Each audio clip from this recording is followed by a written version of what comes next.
Baik, pada kesempatan kali ini saya akan menjelaskan hasil ringkasan jurnal yang berjudul The Comorbidity Burden of Type 2 Diabetes Mellitus, Patterns, Clusters, and Prediction from a Large English Primary Care Cohort.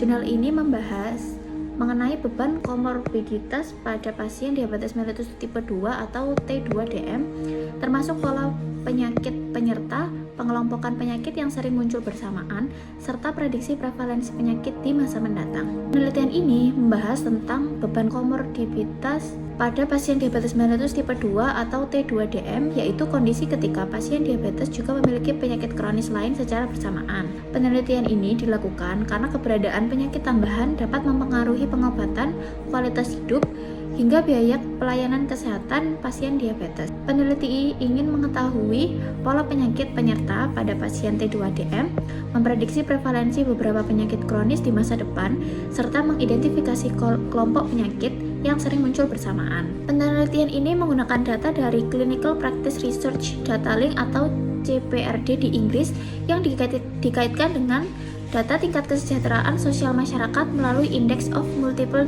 Deprivation atau IMD. Penelitian melibatkan 102.394 pasien yang didiagnosis T2DM antara tahun 2007 hingga 2017. Pasien yang diteliti berusia minimal 35 tahun dan telah terdaftar di layanan kesehatan minimal 1 tahun sebelum diagnosis diabetes ditegakkan. Peneliti ingin menganalisis 18 penyakit kronis yang sering muncul pada pasien T2DM, yaitu penyakit jantung koroner, penyakit ginjal kronis, fibrilasi atrium, stroke, hipertensi, gagal jantung, penyakit vaskular perifer, rheumatoid arthritis, kanker, osteoporosis, depresi, asma, COPD atau penyakit paru obstruktif kronis, demensia, gangguan mental berat, epilepsi, hipotiroidisme, dan disabilitas belajar. Hasil penelitian menunjukkan bahwa sebagian besar pasien T2DM sudah memiliki setidaknya satu penyakit penyerta saat pertama kali didiagnosis diabetes.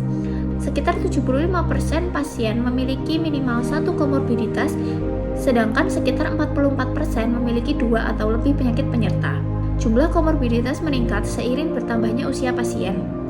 Pasien perempuan diketahui memiliki lebih banyak komorbiditas dibanding laki-laki. Selain itu, pasien dari wilayah dengan tingkat ekonomi rendah memiliki beban penyakit yang lebih tinggi dibanding wilayah yang lebih makmur. Hipertensi menjadi penyakit penyerta paling umum pada seluruh pasien T2DM. Pada perempuan, penyakit kedua yang paling sering ditemukan adalah depresi, sedangkan pada laki-laki adalah penyakit jantung koroner. Prevalensi depresi lebih tinggi pada pasien yang tinggal di daerah dengan tingkat sosial ekonomi rendah. Penelitian juga menemukan bahwa prevalensi depresi terus meningkat dari tahun ke tahun. Pada perempuan, prevalensi depresi meningkat dari sekitar 15,9% pada tahun 2007 menjadi lebih dari 21% pada tahun 2015. Sedangkan pada laki-laki, prevalensi depresi meningkat dari sekitar 7% menjadi lebih dari 10%. Jika tren ini terus berlanjut, diperkirakan pada tahun 2026 sekitar sepertiga perempuan dengan T2DM akan mengalami depresi, sedangkan pada laki-laki sekitar 15%. Sementara itu, prevalensi hipertensi justru cenderung menurun, sedangkan penyakit lain seperti penyakit ginjal kronis dan penyakit jantung koroner relatif stabil.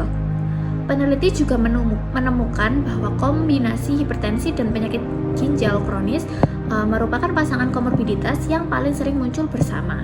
Analisis klaster menunjukkan adanya dua kelompok utama penyakit. Kelompok pertama terdiri dari penyakit yang berkaitan dengan sistem kardiovaskular seperti fibrilasi atrium, gagal jantung, penyakit vaskuler perifer, penyakit jantung koroner, stroke, hipertensi, dan penyakit ginjal kronis. Kelompok kedua terdiri dari depresi, gangguan mental berat, COPD, asma, hipotiroidisme, rheumatoid arthritis, dan osteoporosis. Peneliti menjelaskan bahwa pola pengelompokan penyakit menjadi semakin kompleks setelah pasien menderita T2DM. Penelitian ini juga menjelaskan bahwa pasien dengan banyak penyakit kronis sering mengalami kesulitan dalam melakukan perawatan diri. Hambatan tersebut meliputi keterbatasan fisik, kurangnya pengetahuan, masalah ekonomi, kesulitan akses layanan kesehatan, serta kebutuhan dukungan sosial dan emosional. Penyakit seperti depresi dan artritis dapat menghambat pasien dalam menjalankan pola hidup sehat dan pengelolaan diabetes secara optimal. Peneliti menyatakan bahwa meningkatnya kasus depresi pada pasien T2DM menjadi perhatian serius karena depresi berkaitan dengan kontrol gula darah yang buruk, rendahnya kepatuhan pengobatan, meningkatnya komplikasi diabetes, hingga meningkatnya resiko kematian. Oleh karena itu, pelayanan kesehatan untuk pasien diabetes tidak hanya harus fokus pada penyakit fisik, tetapi juga kesehatan mental. Penelitian ini memiliki beberapa keterbatasan.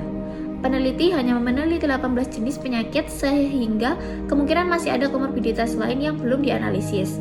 Selain itu, diagnosis depresi juga dihitung berdasarkan penggunaan obat antidepresan sehingga kemungkinan terdapat pasien dengan gangguan mental lain yang ikut terhitung sebagai depresi. Beberapa penyakit juga mungkin belum terdiagnosis sehingga jumlah komorbiditas sebenarnya bisa lebih tinggi. Kesimpulan dari penelitian ini adalah sebagian besar pasien T2DM memiliki penyakit kronis lain yang dapat memengaruhi perjalanan penyakit dan pengelolaan diabetes. Penyakit yang paling sering ditemukan adalah hipertensi, penyakit jantung koroner, penyakit ginjal kronis, COPD, dan depresi. Peneliti menekankan pentingnya pendekatan pelayanan kesehatan yang berpusat pada pasien, mempertimbangkan kondisi sosial ekonomi, serta memperhatikan kesehatan mental selain kesehatan fisik. Dengan meningkatnya jumlah pasien T2DM di masa depan, sistem pelayanan kesehatan perlu dipersiapkan untuk menangani kebutuhan pasien dengan berbagai komorbiditas secara lebih menyeluruh dan terintegrasi.